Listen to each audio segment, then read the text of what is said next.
అసలు మన భారతదేశాన్ని ప్రపంచానికే డయాబెటిస్ రాజధాని అని ఎందుకంటారో మీకు తెలుసా?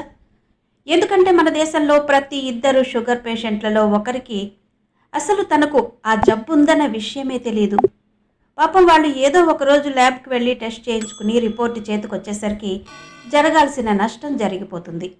అంటే అప్పటికే ఆ షుగర్ ప్రభావం కళ్ళ మీదో, కిడ్నీల మీదో లేదా నరాల మీదో పడిపోయి ఉంటుంది. చూడండి, డయాబెటిస్ అనేది ఏదో అకస్మాత్తుగా వచ్చే తుఫాను కాదు. అది చాలా మెల్లగా మన శరీరంలోకి అడుగు పెడుతుంది. అందుకే ఈరోజు ఈ వీడియోలో సైన్స్ సహాయంతో మన శరీరం అరచి మరీ చెబుతున్న ఆ 10 నిశ్శబ్ద సంకేతాల గురించి తెలుసుకుందాం. దీనికోసం మీకు ఎటువంటి సూదులు గుచ్చుకోవాల్సిన అవసరం లేదు, ల్యాబ్ టెస్టులు కూడా అక్కర్లేదు. మీ శరీరం మీతో ఏం చెబుతుందో ఆ భాష అర్థం చేసుకుంటే చాలు. షుగర్ వచ్చే ముందు మీ శరీరం ఇచ్చే 10 వార్నింగ్ సిగ్నల్స్ ల్యాబ్ టెస్ట్ అవసరం లేదు, ఇంట్లోనే గుర్తించండి.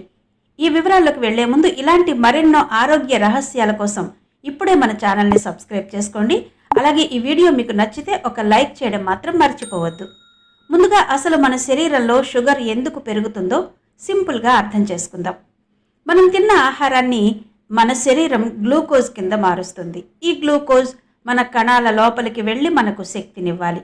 ఇలా పంపించడానికి ఒక చిన్న ఉదాహరణ చెప్పుకుందాం. ఇన్సులిన్ అనేది ఒక తాళం చెవి లాంటిది. అది మన కణం అనే తలుపును తెరిస్తేనే గ్లూకోజ్ లోపలికి వెళ్ళి మనకు ఎనర్జీనిస్తుంది. కానీ డయాబెటిస్ వచ్చినప్పుడు ఏమవుతుందంటే ఆ తాళం చెవి అయినా పోతుంది, లేదంటే ఆ తాళానికి తుప్పు అయినా పడుతుంది. దీనివల్ల గ్లూకోజ్ కణాలు లోపలికి వెళ్ళలేక రక్తంలోనే పేరుకుపోతుంది. అక్కడి నుంచే అసలు సమస్య మొదలవుతుంది. మొదట మనం చెప్పుకోవలసినవి 3 ముఖ్యమైన పిల్లర్లు. వీటిని మెడికల్ భాషలో క్లాసిక్ ట్రయాడ్ అంటారు. ఒకవేళ మీకు ఈ 3 లక్షణాలు కలిపి కనిపిస్తే మీకు షుగర్ ఉండే అవకాశం 90% ఎక్కువగా ఉన్నట్టే. అందులో మొదటి సంకేతం పదే పదే మూత్రం రావడం. దీని వెనుక ఉన్న అసలు కారణం ఏంటో తెలుసా? సాధారణంగా మన కిడ్నీలు గ్లూకోజ్ని వడకట్టి మళ్ళీ రక్తంలోకి పంపిస్తాయి. కానీ మీ రక్తంలో చక్కెర స్థాయి 180 దాటినప్పుడు పాపం కిడ్నీలు దాన్ని భరించలేవు. దాంతో ఆ ఎక్స్ట్రా చక్కెరను మూత్రం ద్వారా బయటకు పంపేస్తాయి. చక్కెర బయటకు వెళ్తూ వెళ్తూ తనతో పాటు శరీరంలోని నీటిని కూడా లాగేస్తుంది. అందుకే మీరు రాత్రిపూట నీళ్లు తాగకపోయినా 3-4 సార్లు బాత్రూమ్కి వెళ్లాల్సి వస్తోంది. అంటే అది మీ కిడ్నీలు పడుతున్న కష్టానికి సంకేతం అని అర్థం చేసుకోండి. ఇక రెండో సంకేతం గురించి మాట్లాడుకుందాం. అదే దాహం. ఎప్పుడైతే శరీరం నుండి నీరు మూత్రం రూపంలో బయటకు వెళ్ళిపోతుందో అప్పుడు మీ మెదడుకు డీహైడ్రేషన్ సిగ్నల్ అందుతుంది. దాంతో మీ దాహం కేంద్రం యాక్టివేట్ అవుతుంది. ఈ దాహం మామూలుగా ఉండదు. మీకు ఎలా అనిపిస్తుందంటే గొంతు లోపల నుండి అతుక్కుపోయినట్టుగా ఉంటుంది. మీరు 1 లీటర్ నీళ్లు తాగినా మళ్ళీ 15 నిమిషాలకే దాహం వేస్తుంది. దీన్నే మెడికల్ భాషలో డ్రై మౌత్ అని కూడా అంటారు. మూడో సంకేతం విపరీతమైన ఆకలి. ఇక్కడ ఒక వింత జరుగుతుంది. మీరు కడుపు నిండా భోజనం చేస్తారు, కానీ సరిగ్గా 1 గంట గడవక ముందే చేతులు వణుకుతాయి, విపరీతంగా ఆకలి వేస్తుంది. ఎందుకంటే మీరు తిన్న చక్కెర రక్తంలోనే ఉండిపోతుంది. కానీ ఇన్సులిన్ తక్కువగా ఉండడం వల్ల అది కణాల లోపలికి వెళ్ళదు. దాంతో మీ కణాలు శక్తి కోసం అలమటిస్తూ మాకు ఆహారం అందడం లేదని మెదడుకు మెసేజ్ పంపిస్తాయి. 4వ సంకేతం మీ కంటికి కనిపించే అతిపెద్ద అలారం. దీన్ని అకాంతోసిస్ నిగ్రికన్స్ అంటారు. చాలామంది దీన్ని ఎండ వల్ల వచ్చిన నలుపు అని అనుకొని స్క్రబ్ చేస్తుంటారు లేదా క్రీములు వాడుతూ ఉంటారు. కానీ ఇది కేవలం చర్మానికి సంబంధించిన సమస్య కాదు, లోపల ఉన్న సమస్యకు చిహ్నం. రక్తంలో ఇన్సులిన్ లెవెల్స్ బాగా పెరిగిపోయినప్పుడు అది మీ చర్మ కణాలు వేగంగా పెరిగేలా ప్రేరేపిస్తుంది. దీనివల్ల మెడ వెనక భాగం, చంకలు మరియు తొడల మధ్య ఉండే చర్మం మందంగా, మెత్తగా మరియు నల్లగా మారుతుంది. మీ మెడ మీద కడిగినా పోని నల్లటి చారలు కనిపిస్తే మీ శరీరం ఇన్సులిన్తో యుద్ధం చేస్తోందని, మీరు టైప్ 2 డయాబెటిస్ అంచున ఉన్నారని అర్థం చేసుకోండి. 5వ సంకేతం డయాబెటిక్ న్యూరోపతి. మీ పాదాల్లో ఎప్పుడైనా చీమలు పాకుతున్నట్టు అనిపించిందా? లేదా అకస్మాత్తుగా కరెంట్ షాక్ కొట్టినట్టు జలధరింపు వచ్చిందా? దీన్నే న్యూరోపతి అంటారు. రక్తంలో చక్కెర ఎక్కువగా ఉంటే అది మీ నరాలను కప్పి ఉంచే రక్షణ పొరను మెల్లగా కరిగించేస్తుంది. ఇది మొదట మీ వేళ్ళు మరియు అరికాళ్ల నుండి మొదలవుతుంది.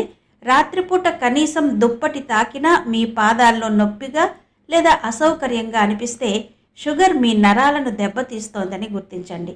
6వ సంకేతం మసకబారిన చూపు. మీ కంటి చట్రం నెంబరు అకస్మాత్తుగా మారుతుందా? డయాబెటిస్లో చక్కెర కేవలం రక్తంలోనే పెరగదు, అది మీ కంటి లెన్స్ లోపలికి కూడా చొరబడుతుంది. అక్కడికి వెళ్ళిన చక్కెర నీటిని తన వైపుకు లాక్కుంటుంది. దీనివల్ల కంటిలోని సహజమైన లెన్స్ వాచిపోతుంది. ఇలా లెన్స్ వాపు వల్ల దాని ఫోకస్ మారిపోయి మీకు అన్నీ మసకగా కనిపిస్తాయి. అయితే ఒక మంచి విషయం ఏంటంటే షుగర్ కంట్రోల్ అవ్వగానే ఈ చూపు మళ్ళీ మామూలైపోతుంది. కానీ ఎక్కువ కాలం అలాగే వదిలేస్తే మాత్రం అది మీ రెటీనాను శాశ్వతంగా దెబ్బతీసే ప్రమాదం ఉంది. 7వ సంకేతం, గాయాలు మానడానికి చాలా సమయం పట్టడం.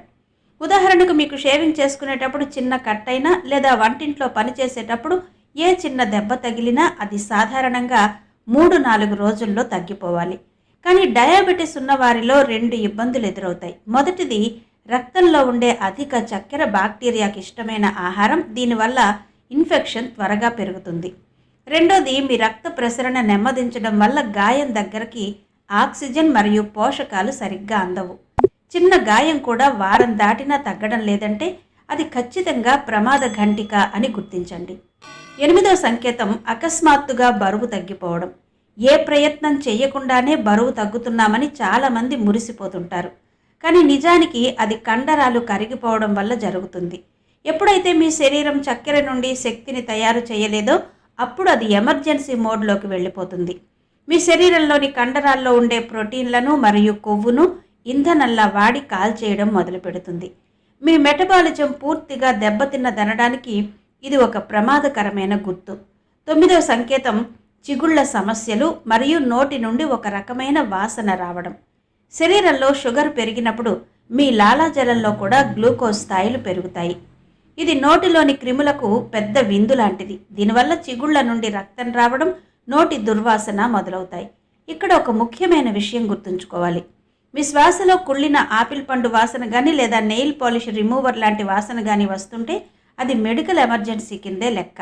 దీన్ని అస్సలు నిర్లక్ష్యం చేయకూడదు. 10వ సంకేతం, బ్రెయిన్ ఫాగ్ మరియు చిరాకు. షుగర్ లెవెల్స్ పెరగడం వల్ల మీ మెదడుకు అందాల్సిన శక్తి సరిగ్గా అందదు. చక్కెర స్థాయిలు ఒక్కోసారి పెరగడం, ఒక్కోసారి తగ్గడం వల్ల మీ మెదడు అయోమయానికి గురవుతుంది. దీనివల్ల దేని మీద దృష్టి పెట్టలేకపోవడం, విషయాలను మర్చిపోవడం, అలాగే చిన్న చిన్న వాటికే విపరీతమైన కోపం రావడం జరుగుతుంటుంది. చాలామంది దీన్ని పని ఒత్తిడి అనుకుంటారు. కానీ ఇది మీ రక్తంలో జరుగుతున్న అలజడి వల్ల కావచ్చు.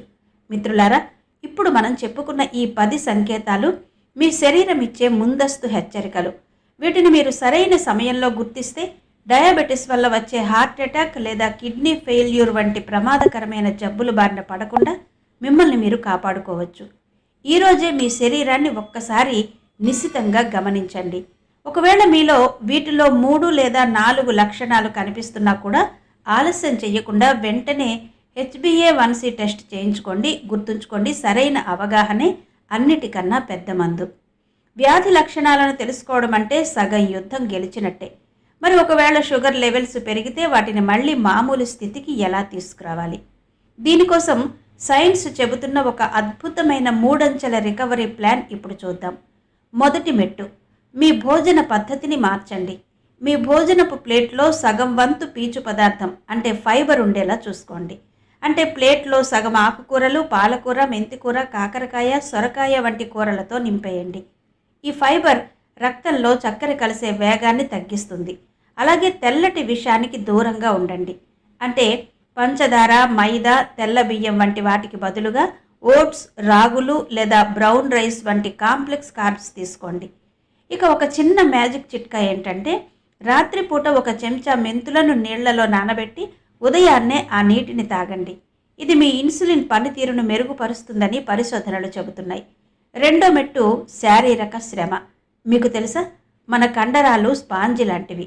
అవి రక్తంలోని అదనపు చక్కెరను పీల్చేసుకుంటాయి. అందుకే ప్రతి భోజనం తర్వాత ఒక 15 నిమిషాలు ఆగి కేవలం 10 నిమిషాలు నడవండి. ఇది తిన్న తర్వాత షుగర్ లెవెల్స్ అకస్మాత్తుగా పెరగకుండా ఆపుతుంది. వారంలో కనీసం 2 రోజులు తేలికపాటి వ్యాయామాలు లేదా యోగాసనాలు చేయండి. మీ కండరాలు ఎంత చురుగ్గా ఉంటే ఇన్సులిన్ రెసిస్టెన్స్ అంతగా తగ్గుతుంది. మూడో మెట్టు, నిద్ర మరియు మానసిక ప్రశాంతత. మీ డైట్ బాగున్నా, ఎక్సర్సైజ్ చేస్తున్నా సరైన నిద్ర లేకపోతే మాత్రం షుగర్ లెవెల్స్ తగ్గవు.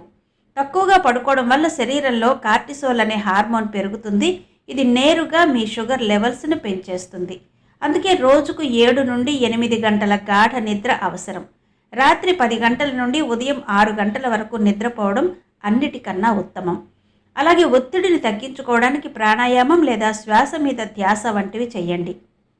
గుర్తుంచుకోండి, మీ డైట్ మరియు ఎక్సర్సైజ్ అన్నీ సరిగ్గా ఉన్నా నిద్ర మాత్రం సరిగ్గా లేకపోతే షుగర్ లెవెల్స్ ఎప్పటికీ తగ్గవు.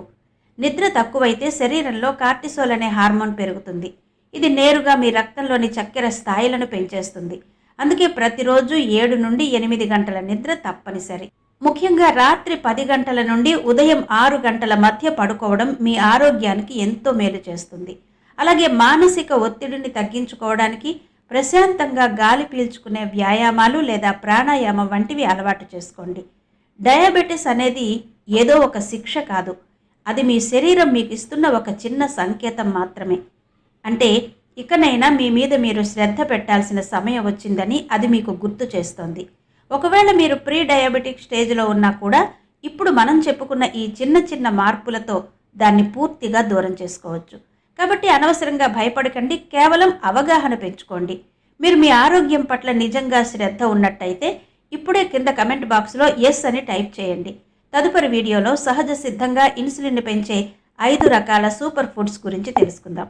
మిత్రులారా, ఈ సమాచారం మీకు ఉపయోగకరంగా అనిపిస్తే దీన్ని మీ తల్లిదండ్రులకు, స్నేహితులకు తప్పకుండా షేర్ చేయండి. మీరు చేసే ఆ ఒక్క షేర్ ఎంతోమంది ప్రాణాలను కాపాడవచ్చు. ఇలాంటి మరిన్ని విలువైన ఆరోగ్య సూత్రాల కోసం మన ఛానల్ని ఇప్పుడే సబ్స్క్రైబ్ చేసుకోండి. అలాగే పక్కనే ఉన్న గంట సింబల్ని నొక్కితే మేము పెట్టే ప్రతి వీడియో మీకు వెంటనే అందుతుంది. అందరూ ఆరోగ్యంగా ఉండాలని ఆశిస్తున్నాను.